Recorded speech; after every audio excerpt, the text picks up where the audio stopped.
Hey everybody, welcome back to my channel. It's Rachel. So yeah, this is a little bit later, so thanks for those that are tuning in right now and those who are catching this later. Thanks for watching. So I haven't done an update video in about 2 weeks. I took off last week to kind of just have a little relaxation time with family. But I thought it'd be good to go over kind of what has changed, what's going on. And I think we have now progressed in this pandemic to a point now where people are asking for everything to be reopened. And I thought that this would be a good time to kind of talk about my perspective as an ER physician on what my thoughts are on reopening, where we are currently in the pandemic, and all of that. So I'm going to start with some stats and symptoms and things like that, and then I'll get into my thoughts towards the latter half about the reopening. So from a standpoint of symptoms and everything, our symptoms are really staying the same. It's flu-like illness. We're really seeing folks with fevers, body aches, cough, dry cough, as well as things like diarrhea and vomiting. We also are seeing, hi, Review with Sue. We're also seeing some skin manifestations. You may see this in the news. What they call them COVID toes. This is where they're getting little like red spots kind of in the toes and extremities. That has to do with clotting. And I'm going to go into that in a little bit because we're finding some new stuff about the virus. But those are the general things we're seeing. We're now able to more widely test at my institution, and I think more places as a whole are able to test more. Hi, everybody. And so, at least for my institution now, I have a rapid 30-minute test that I can pretty widely use, which has really made a huge difference in how I feel at work, how I'm taking care of my patients. If I have a really sick patient that I think is getting worse and I'm debating on how to treat them, that testing helps me with it. So that is wonderful, and that is something that is very key that we needed. So one thing that we are seeing is asymptomatic people. So now that I'm more widely testing, I have to test in folks that might have surgery or, one reason or another, so that may not be high on the list of things that would make them possible for COVID. And we are finding now people that are asymptomatic, meaning have no symptoms, have nothing that make me think, oh, you have COVID, are testing positive. And so that's actually scary and good. So why is it scary? It's because we have a large volume of people that are walking around who don't know they have this and they're spreading it. But it's good because that means there's a large volume of people walking around that have this that don't know it, meaning they're not that sick. So it's good and it's bad. This ties into face masking and why we should be wearing it. And I'm going to get into more about face masking here in a little bit with the whole opening up. So I will address that. Some other new things we're seeing is that we're finding out that this disease has clotting. That's a big thing we're finding out. It's causing what we call microthrombi or little clots everywhere. So this may be why people look like they are not in distress, but their oxygen levels are super low. They're causing little clots to the lungs. They're causing little clots to the kidneys. They're causing little clots to the extremities. Some are getting big clots. Some are getting strokes. So we're seeing a lot of that.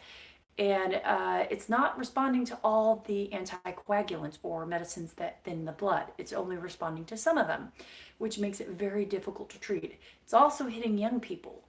So you'll hear stories about young people having strokes or young people having heart attacks because it's making that more likely, and it is. So it is a complicated disease that we still don't have a full grasp on, but we're starting to see what we used to think about it is not so much true. Not everybody needs to go on a ventilator is what we're deciding. We actually see that that's harmful. We're putting people on blood thinners early, but they're to a point because then people can internally bleed if we put them on blood thinners. We're finding that supportive measures with high flow oxygen are very, very helpful. Early ECMO has been very helpful, although people are clotting up on that. So these are all interesting things. As for treatments, remdesivir is showing some really good promise, so that's exciting. Chloroquine or Plaquenil, azithromycin, not so good. unfortunately, and has a lot of bad side effects, one of which is arrhythmias or irregular heartbeat. Why this is particularly bad is folks with COVID are actually showing heart issues. And so we're seeing a lot of cardiomyopathies, which is a infection of the heart muscle. We're seeing a lot of arrhythmias. I've personally taken care of patients who have really low heart rates and then suddenly get very fast, high heart rate. And that messes with their blood pressure and makes them very unstable. So if you add in a drug that potentially could cause more heart rate issues, then it becomes very scary. So that's where we are with our treatment, convalescent plasma treatment, which is where you take plasma from previously infected folks that are recovered and put it in patients, has also been very promising. So at least now we have some things that could potentially treat patients. So now we have that, more widespread testing, some treatments that potentially could work. So now there's a push to reopen the country, and it's very politically polarizing, and I'm not going to get into the politics of it per se, but just from a healthcare standpoint, my views on it. And it's a very hard subject. On one hand, I want to open everything up, and on another hand, I want to keep everything locked down. And I think a lot of us feel very polarized. I think when you look at why we shut down, the big reason we shut down was to not overwhelm the healthcare system. And except for hotspots like New York and a few other places like New Orleans, we were never overwhelmed. And that's good. That means what we did was the appropriate thing. My hospital never got overwhelmed. But it also had kind of a backfiring issue in that people were scared to come to the hospital. And so now I'm seeing people with 10-day-old strokes that I could have done something about 10 days before because they were afraid of coming to the hospital. They were afraid we would be too busy or they would get COVID, and that's very sad. We're seeing folks that have heart failure, because they let their heart attack go unattended at home. And people that are young that die at home because they were too afraid to come in with their symptoms. So now we're looking at the fact that, okay, in a vast majority of America, we're not having this overwhelming peak of disease. Good, we did our job. We really did. At least where I'm at in San Antonio, we're about 1,500 cases. We had, I believe when I looked at the stats, 109 new cases in the last 24 hours, 91 of which were in the prison system. So what that's telling me is in our community, we have really done a good job of flattening that curve and decreasing the spread. We have not had any new deaths. We're at 48 deaths. Now, San Antonio is I think it's the 8th largest city in the nation, several million people. That's very good.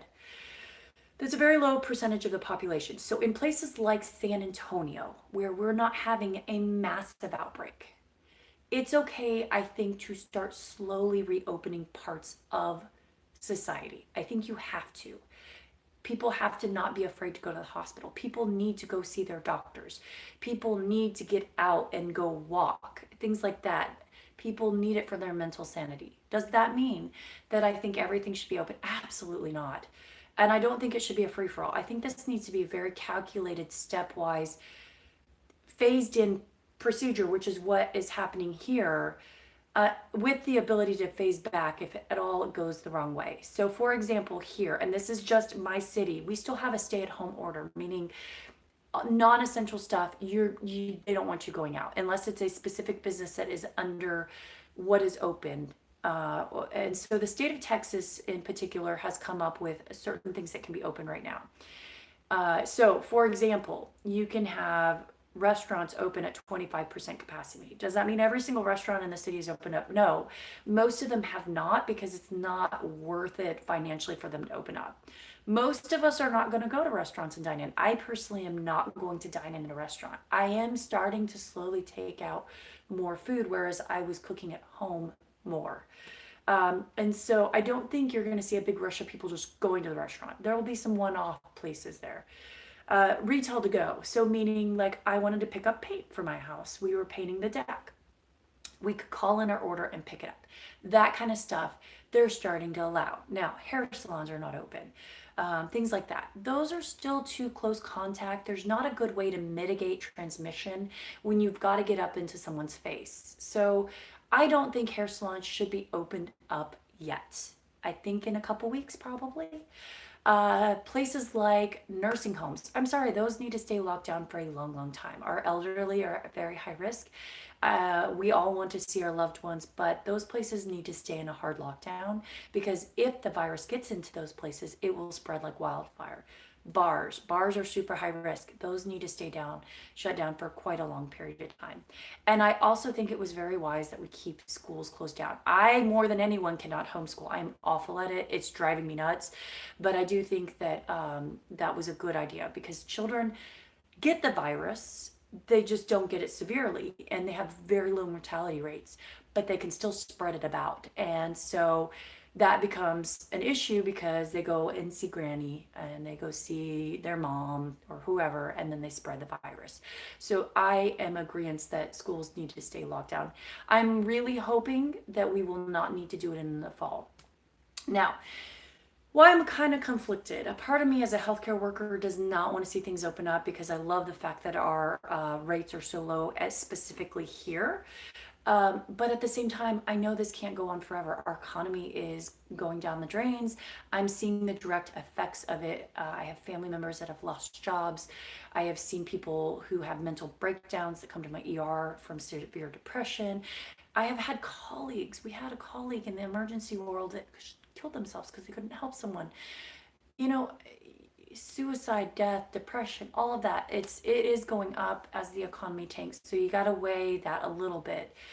And that's hard because on as a healthcare provider, if you want to take out, that, then it's just hard. It's hard. So I do think we need to open it up. We are going to have a second wave. I think that anybody who's in healthcare knows this. We are going to have a second wave of this disease. And so a part of me is conflicted in that I want to hold that second wave off forever if I could. But in reality, I actually think it's better to get it over with now. And the reason is we're about to go in summer. And most places in the US, summertime is our low time for disease. So we have the least amount of surgeries, we have kids out of school, we don't have the flu running around. And so if I'm going to see a bunch of flu-like illness, my hospital has the best ability to handle that capacity in the summer. So I'd almost rather our second wave hit in the middle of the summer instead of us pushing it to fall and winter when we have flu, when everyone needs to get their surgeries in before the end of the year, when you have everything happen all at once. So that's why I'm conflicted. I'm ready for us just to get this second wave over, but at the same time, I don't want it. So one of my subscribers who, Stacy, is, I believe, in Australia, if I remember correctly. She's saying that their schools are open. This is more of a U.S. thing. I don't know, worldwide. I know some places have shut down, some have not. So, okay. So now that we're opening up, I've been asked about face masks. My thoughts on that. I actually really agree about face masks in public. And I think that the reason they're important is that they help decrease the transmission. And so people have the wrong idea about face masks. Face masks are not to protect you while you wear them. They're to protect you from spreading it to other people. And if everybody wears a face mask, then nobody is spreading it, or very little are spreading it. So it protects everybody. So when people are like, I don't need to wear a face mask, I'm healthy. Yes, you may be healthy, but you actually may be a silent carrier and spreading it to everybody. So there's a great meme going around Facebook and on the internet where it's, my urology friends are just loving it, and it's a great meme. It's about wearing pants and peeing. If you don't wear pants and the other person doesn't wear pants and you pee, chances are both of you are going to get urine on yourself. If you wear pants but the other person doesn't wear pants and they pee, you're going to get less urine on yourself. If you both wear pants and they pee, the urine stays on them. It's the same thing with a face mask. If you are an asymptomatic carrier and you wear a face mask, you decrease the chance of spreading it to everyone else. If that person also wears a face mask, that also decreases the chance.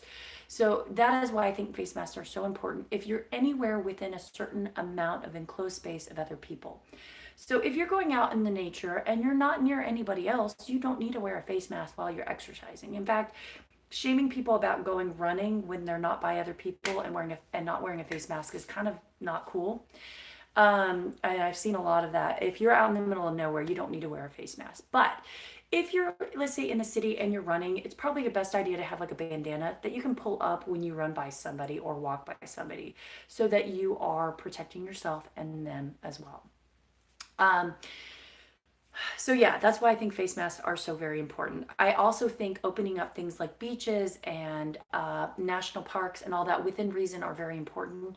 I think it's good for families to get out. And as long as everybody is maintaining social distance, so you'll see these like pictures of LA beaches and everyone's crowded in there. And we have some local ones here in Texas where they're showing it. And as long as the people are staying in their family groups, the people that they live with, and they're staying a good 6 feet away from everybody else, then that's good. Sunshine, getting out, getting that feeling of normalcy is very good. I also don't think it's bad if you want to hang out with family that you don't live with, having them come over, you each stay 6 feet away and you can chat that way. This is good for our mental health. So these are things that I think are good. Everybody, this is Aviette. This is my kitty cat. She's been in some of my videos. So um, anyway, so I think those are very, very good things. I think opening up the national parks where people can go drive through them or maybe do more remote hikes are also good. I think these are important. Now, travel, that's another thing. Vacation time is coming up, and I think we all, or at least I am, thinking about what we're going to do about vacation time. And I don't think vacationing is going to be normal for a year, sadly. I think most of us are going to need to stay relatively close to home or within, our respective countries or states, because as these second waves come through with this disease state, you don't want to be caught abroad if, let's say, you went somewhere else and that country just had an outbreak and then did a second close down. And that's happened in other places. I want to say it's like Singapore or somewhere else had a second wave and they closed down a bit again. So you don't want to end up somewhere where you're stuck if there's a second wave. So I would personally, and I think everyone should probably stick more close to home, at least initially, at least through the winter time. And then I suspect by next summer, it'll get a little bit better and people can travel. So, for example, we were going to go on 2 weeks of a big road trip across the eastern US. I think that's going to be modified and we'll probably stick to some state parks here in Texas. And that's okay. I think that that's important to modify your plans and still take a vacation, but just be a little bit more mindful about where you're going and how you're going.